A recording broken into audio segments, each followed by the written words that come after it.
안녕하세요. 칠기 좋은 날입니다. 오늘 소개할 책은 어제보다 확실하게 더 나은 내가 되는 법. 성숙한 어른이 갖추어야 할 좋은 심리 습관입니다. 지은이는 류슈안, 옮긴이는 원영경, 발행은 다연출판사입니다. 생각을 바꾸고 세상까지 바꾸는 마법이 있습니다. 바로 심리학인데요. 이 심리학이라는 마법을 잘 활용하면 최소한의 힘으로 지금보다 훨씬 더 나은 내가 될 수 있다고 합니다. 이 책의 저자 느시아는 하버드대학교 심리학 석박사 과정을 밟은 전문가이자 베스트셀러 작가인데요. 내 안의 감정을 다스리는 33가지 심리 습관을 통해 어제보다 확실하게 더 나은 내가 되는 법을 조언하고 있습니다. 모든 사람의 마음속에는 꿈에 대한 계획과 막연한 기대가 존재합니다. 그러나 문제는 실천에 옮기고 습관을 바꿔야겠다고 다짐할 때마다 그 일이 너무 거창하게 다가온다는 점입니다. 온전한 시간을 만들지도 못하고 당장 여력이 없으니 차일피일 미루다가 결국 삶은 무미건조해지고 그 속에서 변화하지 못한 채 자기 합리화만 늘어놓는 사람이 되어버리고 맙니다. 저자는 이런 답답한 패턴에서 벗어나는데 유용한 도구가 바로 심리학이라고 말하며 좋은 심리 습관은 일상 속의 작은 성공을 통해 차곡차곡 쌓아올린 자신감에서 비롯되어야 하며 이를 위해서는 5단계를 거쳐야 한다고 말하고 있습니다. 스텝 1. 행동에 숨겨진 심리적 동기 이해하기. 스텝 2. 변화의 의도 설정하기. 스텝 3. 행동 교정하기. 스텝 4. 효과 점검하기. 효과가 있다고 생각된다면. 스텝 5. 성공할 때까지 시도하기. 이 책은 우리 모두가 일상 속의 작은 성공을 통해 자신감을 키우고 나아가 내가 원하면 뭐든 할 수 있어 라는 믿음을 갖도록 만들고 있습니다. 매일매일 좋은 하루를 살게 해줄 심리학을 하나씩 일상에 적용하면 조금씩 그 말이 행동이 되어 성과로 나타날 것이라고 저자는 말하고 있습니다. 자, 그럼 지금부터 잠시 책 속으로 들어가 보겠습니다. 오늘도 칠기 좋은 날과 함께 즐거운 시간 되세요. 구독, 좋아요, 알림 설정은 사랑입니다.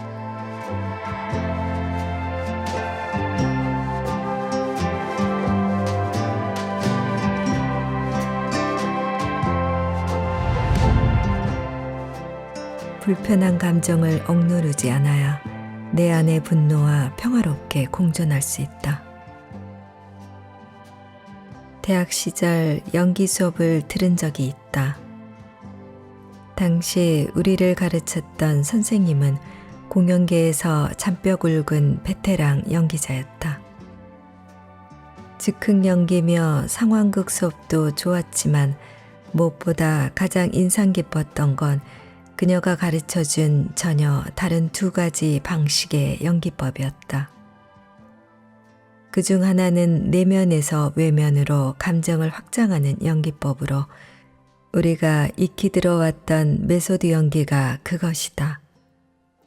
예컨대 실제로 가족을 떠나보낸 경험이 없는 상황에서 눈물로 가족을 떠나보내는 씬을 연기해야 할 때 자신의 과거에서 유사상실의 경험을 끄집어냈다면, 즉 남자친구 혹은 여자친구에게 버림받았던 과거의 감정을 소환해 관객들에게 눈물을 흘리는 모습을 보여주었다면 이는 메소드 연기에 해당한다. 바퀴벌레가 자신의 발등을 타고 올라오는 상상으로 악당의 습격에 깜짝 놀라는 연기를 했다면 이 또한 메소드 연기다. 다른 하나는 이와 정반대로 외면에서 내면으로 감정을 확장하는 연기법이다. 예를 들어 시나리오대로 물건을 집어던진다든지 허공에 주먹을 날린다든지 소리를 지른다든지 하는 폭력적인 몸짓으로 진짜 분노를 일으키는 것이 여기에 해당한다. 한마디로 원래는 전혀 화가 나지 않았지만 외적인 동작으로 마음에 불을 지펴 연기하는 것이다. 내면에서 외면으로 감정을 확장하는 방법과 외면에서 내면으로 감정을 확장하는 방법은 서로 보완작용을 할 수 있다. 한 번은 육지거리를 내뱉으며 검은 상자, 극장에서는 흔히 검은 상자를 책걸상 등의 대용품으로 사용함을 집어던지는 역할을 맡은 적이 있었다. 물건을 집어던지다 보니 점점 화가 난 나는 주변에 있던 검은 상자를 연달아 3개나 망가뜨렸다. 이에 선생님은 내가 확실히 분노를 표현하긴 했지만 자제력을 잃은 연기라고 평가했다. 인정한다. 나는 확실히 자제력을 잃었다. 그날 나는 수업을 마치고 나의 행동을 돌아보았지만 내가 왜 그랬는지 알 수 없었다. 내가 그게 너무 몰입했던 걸까? 무대에서 몰입했다는 건 좋은 거 아닌가?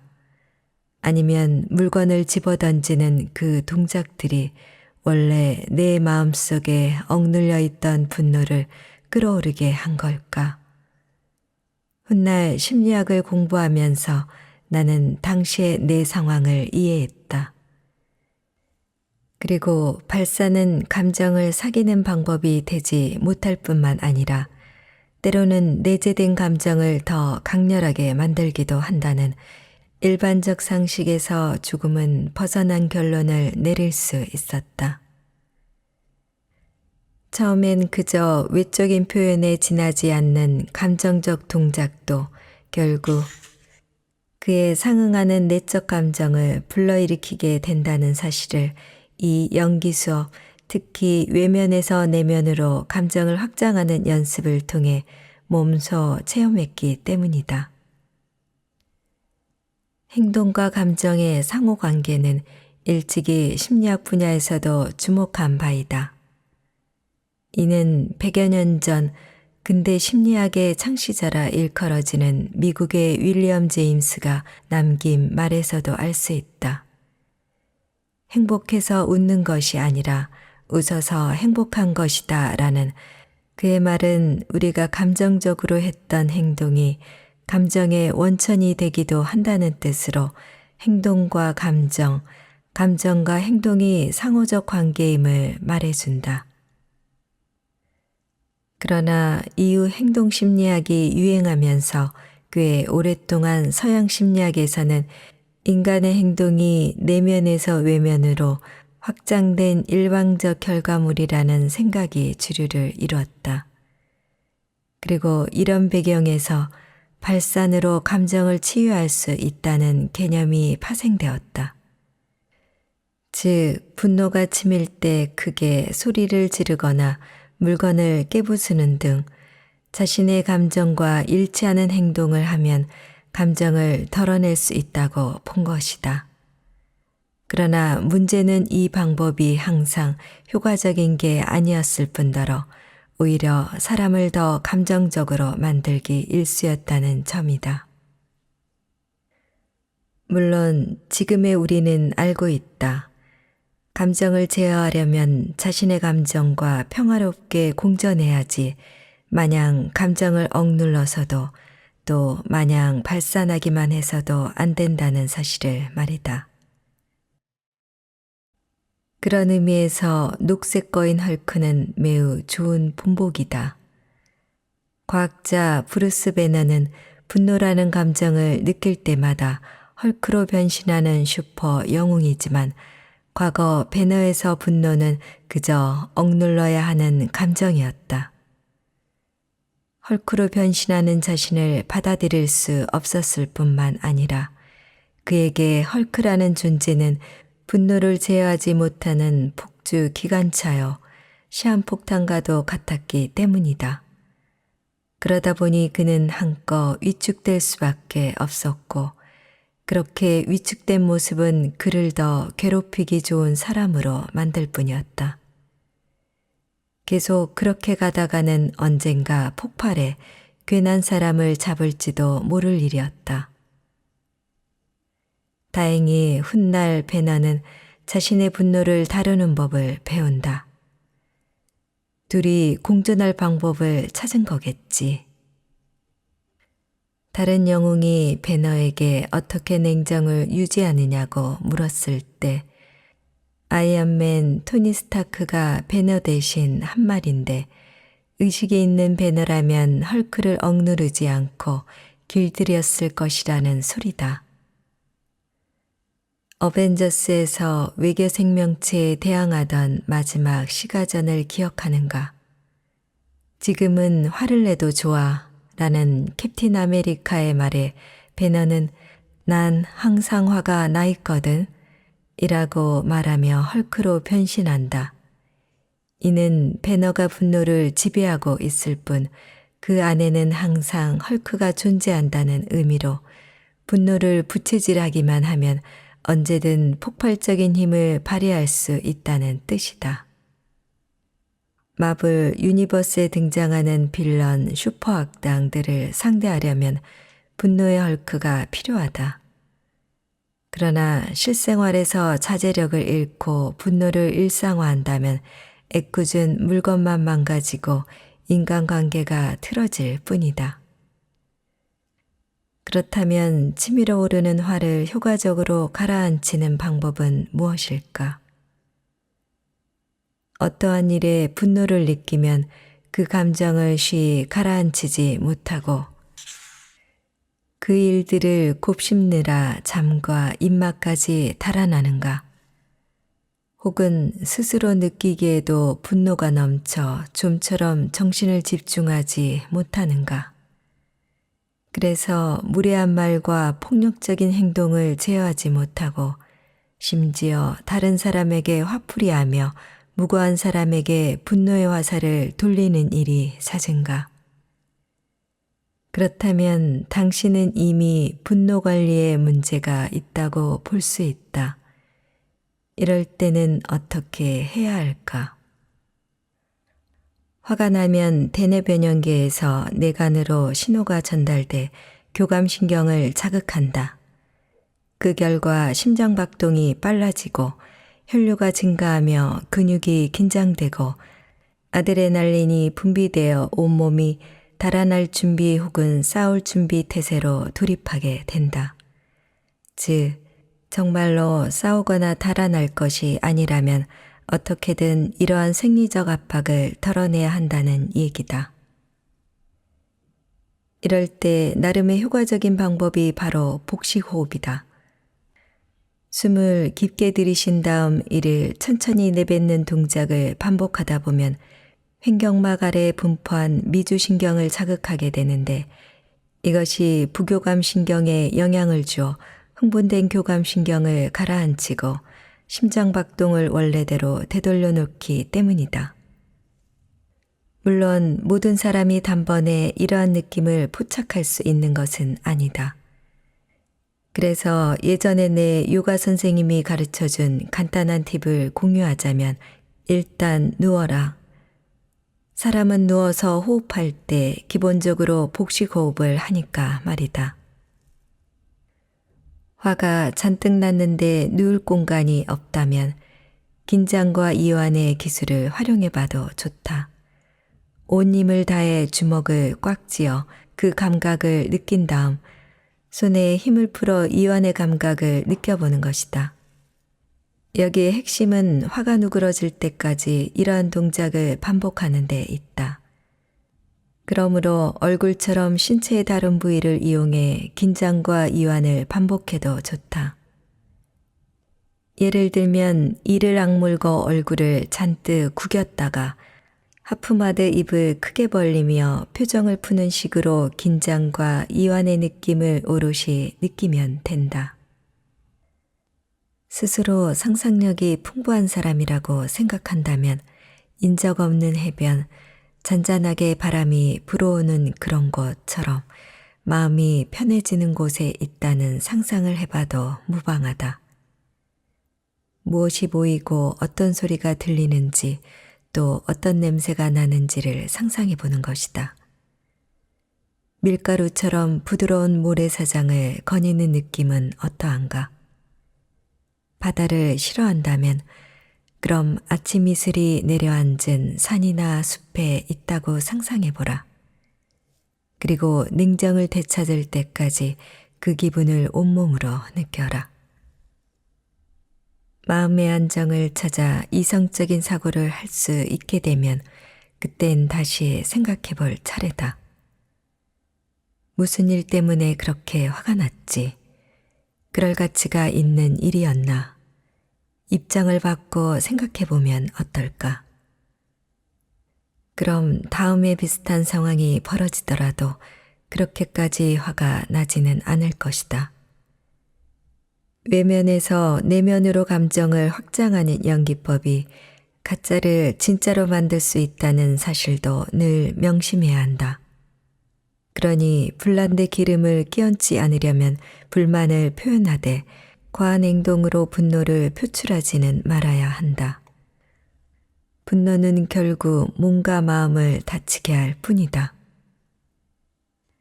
반대로 이러한 점을 이용해 기분을 좋게 만들 수도 있다. 내겐 마냥 명랑해 보이는 친구가 하나 있다. 친해지고 나서야 알게 된 사실이지만 사실 그녀는 보이는 것만큼 그리 태평하기만 한 사람은 아니었다. 오히려 생각보다 섬세하고 생각이 많은 편인데다 한부모 가정에서 자란 탓인지 사람을 잘 믿지 않았다. 그런 그녀가 부정적인 감정을 극복하는 방법은 바로 거울을 보며 웃는 것이었다. 그녀는 거울에 비친 자신을 마주보며 열심히 웃다 보면 어느새 안면 근육들이 자연스레 움직이게 되어 있다며 그런 다음에는 온종일 그 미소를 잃지 말자고 자기 자신을 다독인다고 말했다. 그녀의 근육이 마음속 감정을 움직여 즐겁다는 정보가 신체를 통해 다시 대뇌로 돌아가면서 점차 기분이 좋아지게 된 것이다. 사실 내가 모두에게 일깨워주고 싶은 사실은 하나다. 분노가 부정적인 감정이기는 하지만 우리가 분노하지 않는다면 정의를 수호할 수도 부당한 대우에 반발해 우리의 마땅한 권리를 지킬 수도 없다. 그러므로 절제력을 잃지만 않는다면 분노는 매우 중요한 감정이라는 것이다. 마지막으로 문단의 선배이자 노벨문학상 수상자인 귄터그라스의 말로 이 장을 가름하고자 한다. 우리가 나이를 먹는다고 해서 반드시 지혜로워져야 할 필요는 없다. 그러나 분노를 지킬 줄 알아야 한다.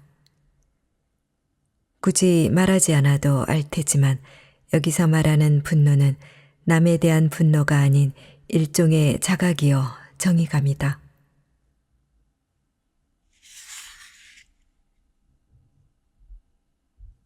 우리가 나쁜 습관을 고치지 못하는 이유.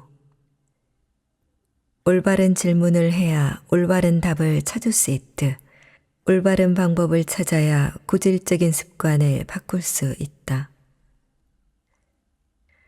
사람들은 흔히 실패에서 교훈을 얻어야 한다라며 진짜 부끄러운 일은 실수를 저지르는 것이 아니라 똑같은 실수를 반복하는 것이라고 말한다. 누구나 실수를 할 수 있다는 사실도 실수했을 때 더 이상 같은 실수를 저지르지 않는 법을 배우는 것이 무엇보다 중요하다는 사실도 다들 너무나 잘 알고 있다는 뜻이다. 하지만 그럼에도 우리는 우리가 아는 만큼 행동하지 못한다. 이는 당장 우리 주변만 둘러봐도 알 수 있다. 아무리 심한 욕을 들어도 똑같은 실수를 반복하는 사람들이 넘쳐나니까 말이다. 내 친구 중 하나는 최근 새로운 직장으로 이직을 했건만 그곳의 새 보스에게 잔소리를 듣고 있다고 한다. 다름 아닌 지각 때문이다. 시간 준수를 강조하는 보스의 눈에 지각을 밥 먹듯이 하는 친구가 곱게 보일 리 없었고, 그렇게 친구 녀석은 속된 말로 찍혔다.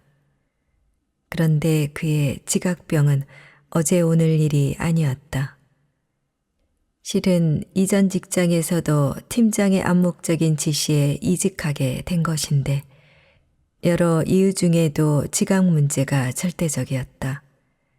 오죽하면 팀장이 이직하는 그에게 그 나쁜 버릇은 꼭 고치라고 충고까지 했겠는가. 이웃 친구는 한동안 자신의 잘못을 뉘우치며 나아진 모습을 보였다. 하지만 고질병은 역시나 고질병인 건지 그는 여전히 지각한다. 그래서 강사는 변해도 본성은 바뀌지 않는다는 말이 나온 모양이다. 하지만 이것이 과연 한 사람의 성격적 결함 때문일까?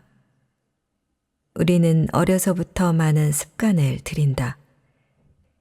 이 중에는 좋은 습관도 나쁜 습관도 있고 심지어 인이 배어 개성의 일부가 되는 습관도 있다.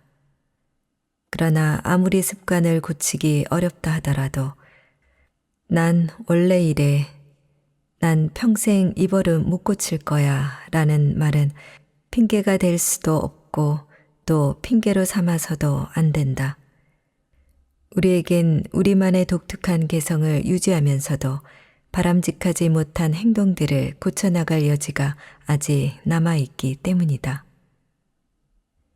이를 위해 내가 제안하는 방법은 실수 또는 실패를 통해 배우되 과거의 잘못을 돌이켜보는 방법을 달리해보는 것이다.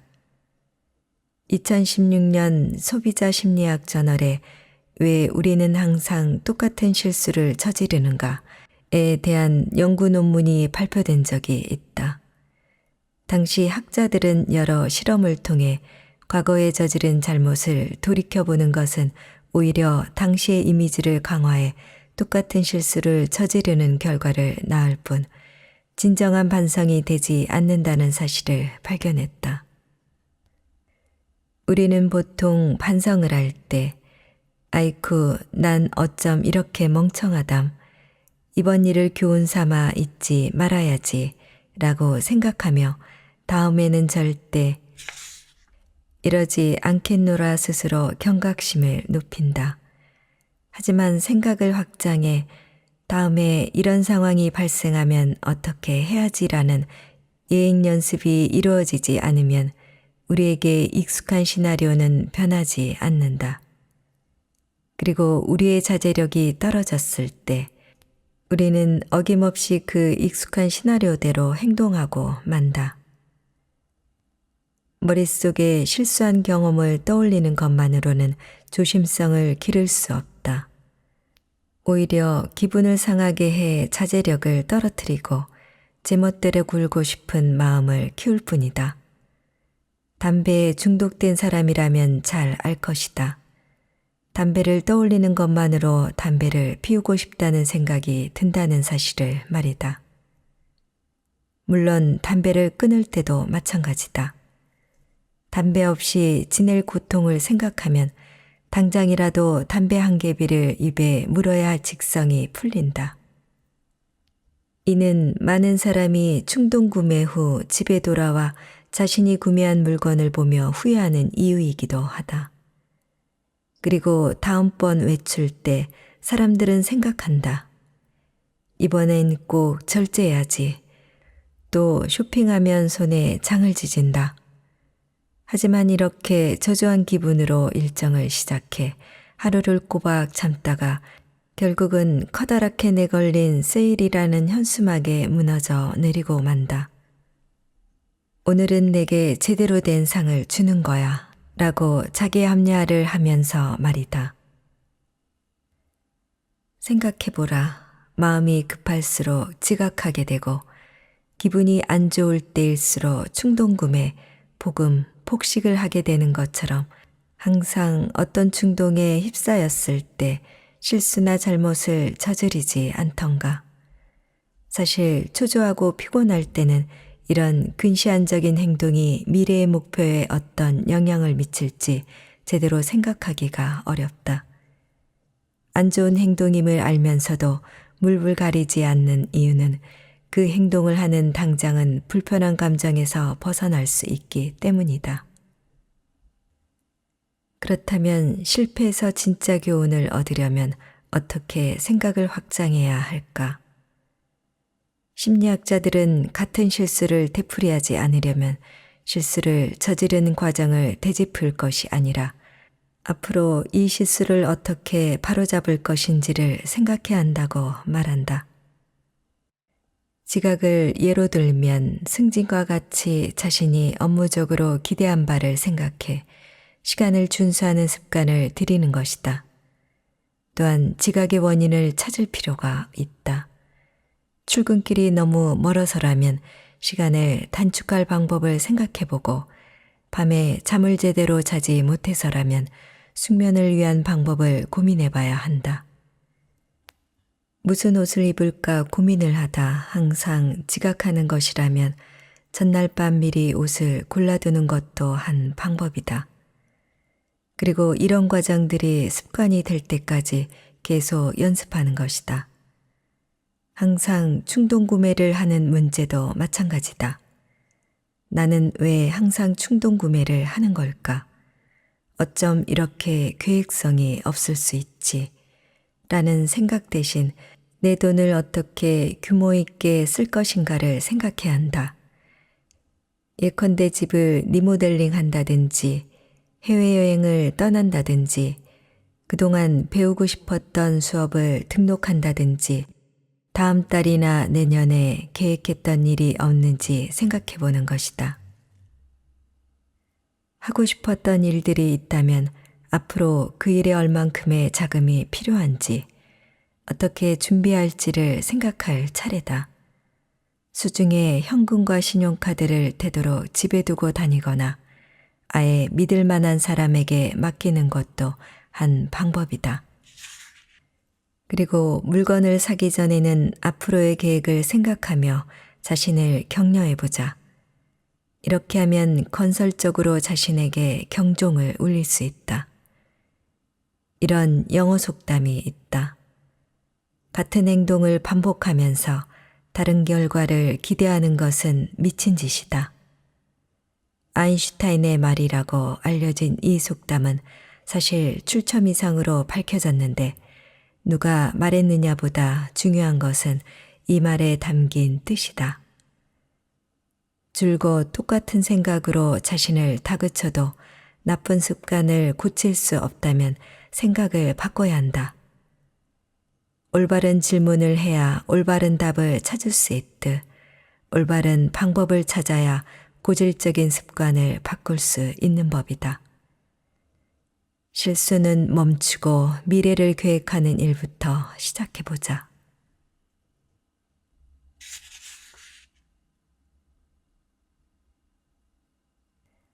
나를 즐겁게 만드는 일에 촉각을 곤두세워라. 모든 사람의 삶이 나를 중심으로 돌아가지는 않으며 내가 진정으로 타인의 중심이 될 수도 없다. 사람과 사람이 함께할 때는 엇박자가 날 때도 있는 법이다. 당신은 이런 상황에 처한 적이 있는가? 좀 전까지만 해도 왁자지껄 이야기를 나누던 친구들이 내가 지나가자 갑자기 조용해지더니 소곤소곤 귓속말하기 시작하고 이따금 이상한 눈빛으로 나를 훑어보고 이때 당신은 무슨 생각을 했는가? 지금 누구 얘기를 하는 거지? 내 옷에 뭐가 묻었나? 나를 깜짝 놀라게 할 뭔가를 준비하는 중인가? 라고 생각했는가? 아니면 뭐야, 날 따돌리는 거야? 내 흉을 보나? 내가 뭘 잘못했나? 라고 생각했는가? 이런 상황에 처한다면 당신은 어떻게 행동하겠는가? 그냥 모른 척 자리를 피하겠는가? 아니면 끓어오르는 분노에 당장이라도 상대에게 달려가 야, 너희가 대놓고 나 따돌리는 거 신경 쓰이거든 이라고 따져 말하겠는가? 만약 부정적인 감정이 이후의 생활과 어떤 일에 대한 결정과 인간관계를 대하는 방식에까지 영향을 미쳤다면 사람과 사람 사이의 믿음에도 문제가 생길 수 있다. 그러나 또 가능성은 없을까? 실은 우리가 너무 예민한 것일 수도 있지 않겠느냐는 소리다. 어쩌면 그들은 나를 쳐다본 게 아닐 수도, 또 내 이야기를 한 게 아닐 수도 있지 않을까. 실제로 이러한 심리적 이상 상태를 일컬어 과민 반응이라고 한다.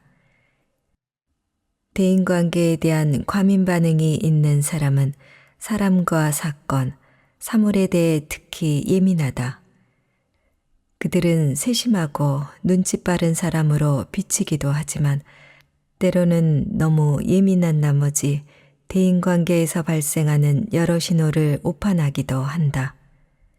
흥미로운 점은 이들이 쉽게 알레르기 질환에 걸리며 주의력 결핍 및 과잉 행동장애와도 어느 정도 연관이 있어 보이는 상황을 만들어낸다는 사실이다. 어떤 이들은 소위 거부 민감성을 지녀 타인이 자신을 거부하는 것에 유난히 신경을 쓰기도 한다. 이런 사람들 역시 대인관계에서 나타나는 상황들을 확대 해석해 다른 사람들이 자신을 따돌리고 있다고 생각하지만 실은 그렇지 않은 경우가 많다. 대인관계에 대한 과민 반응은 우울증을 일으키기도 하는데 이 인과관계는 역으로 볼 수도 있다. 데이터에 따르면 40%에 육박하는 우울증 환자들이 비전형 우울증을 앓고 있으며 이러한 우울증은 대인관계에서 장기간 배척을 당한 경험에서 비롯된다고 한다. 예컨대 학원폭력과 따돌림을 당한 학창시절의 경험이 이후 대인관계 장애를 초래해 관계에 지나치게 민감한 사람으로 변모시킨다. 대인관계에 민감한 사람은 사람을 사귀고 함께 어울리는 것에 항상 초조함과 불안함을 나타낸다. 자신이 무슨 말 실수를 해 타인에게 비난을 받거나 거부를 당할까봐 지레 겁을 먹고 사람들과의 교류에 소극적인 모습을 보이거나 아예 회피하기도 한다. 이러한 현상은 무언가를 공유하고 공언해야 하는 자리에서 특히 두드러진다. 그들은 진솔한 감정을 나누려 하기보다는 우물쭈물 말을 얼버무리거나 스마트폰으로 수시로 상대의 SNS를 확인하며 언젠가 상대가 자신을 차단하거나 친구에서 삭제할까봐 두려워한다. 대인관계에 민감한 사람은 보통 수줍음이 많다. 좋게 말하면 내성적인 편인데 그들의 내성적인 성격은 다른 사람들이 자신의 본 모습을 알까 두려워하는 마음에서 비롯되었다고 할 수 있다. 그들은 사람들이 진짜 자신의 모습을 알고 나면 자신을 비난하리라 생각하기 때문이다. 이는 자신감과는 별개의 문제다. 꼭 자신감이 없어서라기보다 상대에게 비난받을 위험에 대해 더 민감하게 반응한 결과일 뿐이니까 말이다. 대인관계에 민감한 사람이 성격적으로 냉담하고 내성적인 경향을 보인다는 사실은 인격에 관한 일부 연구 결과를 봐도 알 수 있다. 연구 결과에 따르면 대인관계에 민감한 사람은 관계에 관한 정보에 특히 주의를 기울이는 것으로 나타났는데 그 중에서도 자신과 좋지 않은 과거가 있었던 사람에 관한 정보에 특히 예민한 모습을 보였다. 예컨대 어떤 친구가 나를 배신한 적이 있다면 이후 대인관계에서 배신과 관련한 징조에 촉각을 곤두세우는 모습을 보였다. 매일 메시지를 보내 자신의 일상을 공유하던 친구가 언젠가부터 자신의 SNS 게시물에 좋아요도 잘 누르지 않는다며 연연하는 식으로 말이다. 요컨대 지나친 예민함이 친구의 배신 같은 위협에 대비하기 위해 항상 유의할 필요가 있다고 끊임없이 경종을 울리고, 이에 사람들은 사소한 일들에 일일이 마음을 쏟고 신경을 곤두세우며 생각만으로도 자신을 지치게 만드는 것이다. 그렇다면 대인관계에 민감한 사람들은 어떻게 이러한 심리적 장애를 극복할 수 있을까? 심리학자 엘리노어 그린버그는 8가지 방법을 제안하는데, 나는 이를 예민한 사람이 마주할 수밖에 없는 관계적 사실이라고 부른다. 대인관계에 민감한 사람이라면 다음의 내용이 귀에 거슬릴 수도 있을 것이다. 하지만 절대적으로 진심에서 우러난 조언이니 마음속에 새겨두고 수시로 상기해보라. 그러면 부정적인 감정들을 조금은 누그러뜨릴 수 있을 것이다.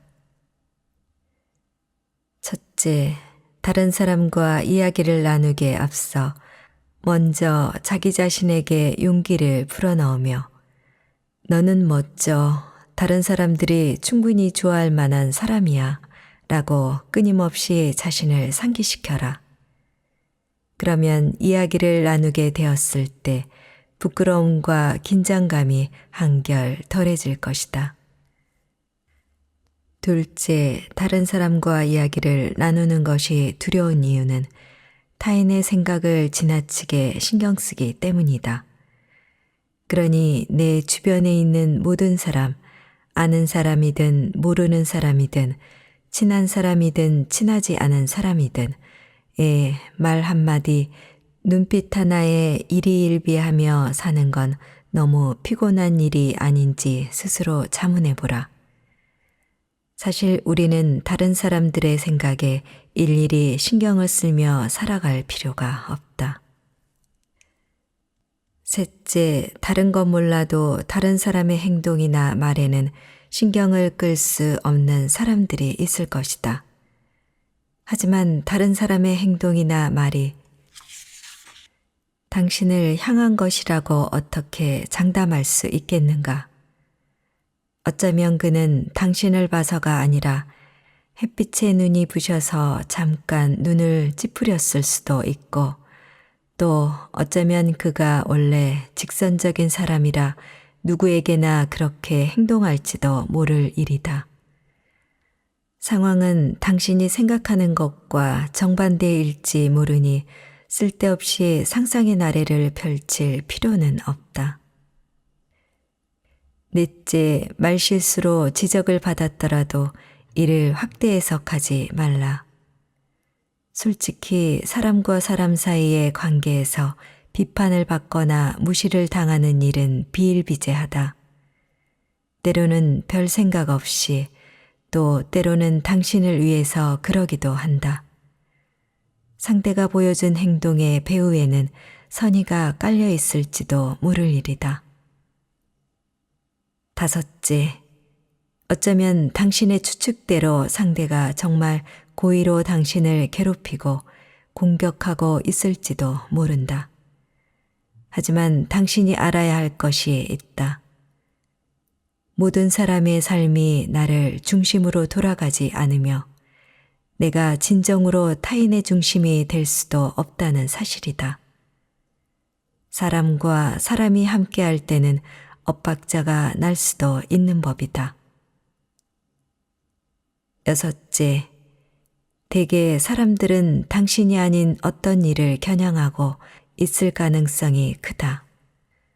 그들은 인신공격을 하지 않고 그저 일에 초점을 맞추었을 뿐이니 이를 마음에 담아둘 필요는 없다. 일곱째, 초조함과 불안함 때문에 타인과의 공유를 꺼리고 이 때문에 좋은 인연을, 좋은 기회를 놓친다면 너무 아깝지 않은가? 여덟째, 앞에 7가지를 모두 실천에 옮기지 못할 수도 있다. 그렇다면 타인의 입장에서 그들이 왜 나를 그렇게 대하는지, 내게 고칠 부분은 없는지를 생각해보라. 그리고 다음부터는 그의 주의를 기울여 고치도록 노력하면 된다. 마지막으로 인생의 목표가 무엇인지를 수시로 떠올리며 자신이 이루고자 하는 일 또한 인간관계에 조금 더 주의를 기울여 보자. 그렇게 자신의 주의를 돌릴 수 있는 일, 자신이 완전히 몰입할 수 있는 일을 해보는 것이다. 자신을 즐겁게 만드는 일들에 조금 더 시간을 할애하고 조금 더 주의를 기울이다 보면 인간관계 때문에 고민하고 시기하고 곤혹스러워할 시간이 없어질 것이다. 대인관계에 대한 예민함이 가져다주는 걱정들을 극복하고 싶다면 먼저 자신의 삶에 조금 더 친절해지는 것부터 시작하자.